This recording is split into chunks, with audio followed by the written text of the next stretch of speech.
The 2023 budget has been formed or prepared in some certain context.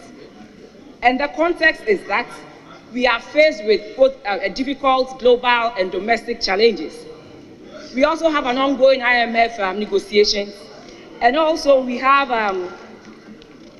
debt operations, which we are trying to come up with to help us bring our debt levels to a sustainable level.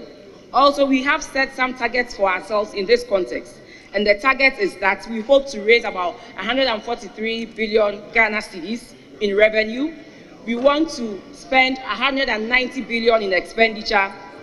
We also want to do an overall real GDP growth of 2.8%. We also want to end inflation at the end of December in the region of 18.9%. We are thinking of a primary balance on commitment basis of 0.7%. And we are hoping that our gross international reserves will cover not less than 3.3 months of imports. So, Mr. Speaker, this is the context in which this budget has been prepared. Mr. Speaker, we must all admit that we are not in normal times. At the end of 2019, we completed an IMF program successfully. We saw our growth rate moving around 7% from 2017 to 2019. Our currency was strong, and inflation had been reduced to a single digit.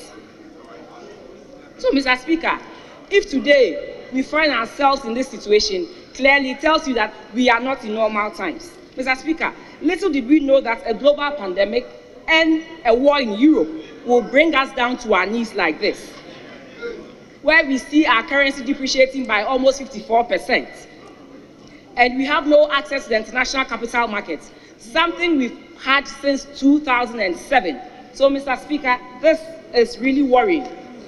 And, Mr. Speaker, the quicker we do something about it, the better. And it is in this region, or it is in this light, that we are asking our colleagues on the other side to support government with the revenue measures that it has stated in paragraphs 212 to 222 of this year's budget. Mr. Speaker, if we continue to we cannot kick the ball down the road, because every delay that we delay in passing out this revenue measure means we are pushing Ghana down the drain.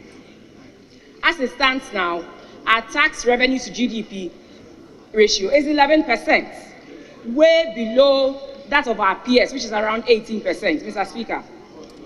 So clearly, we need to do something about it. We need to raise more revenue to help us push the development agenda, also to stabilize the economy and make things better for our citizenry. So when you check paragraph 223 to 224 of the budget, Mr. Speaker, GRA has put out some reform measures, both administrative and some in technology driven. We are hoping that will help us increase our tax to GDP ratio to about 18% in the medium term, and also improve on the way we collect our taxes.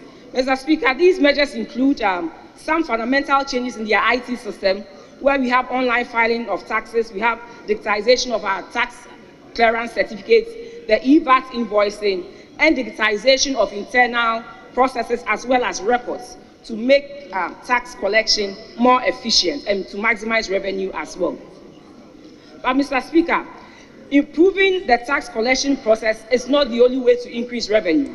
That is why there is a need to raise some form of taxes to support our fiscal consolidation. And I'm therefore urging my colleagues on the other side to support government with these current revenue measures before the House, as listed in paragraphs 215 to 222, like I mentioned earlier.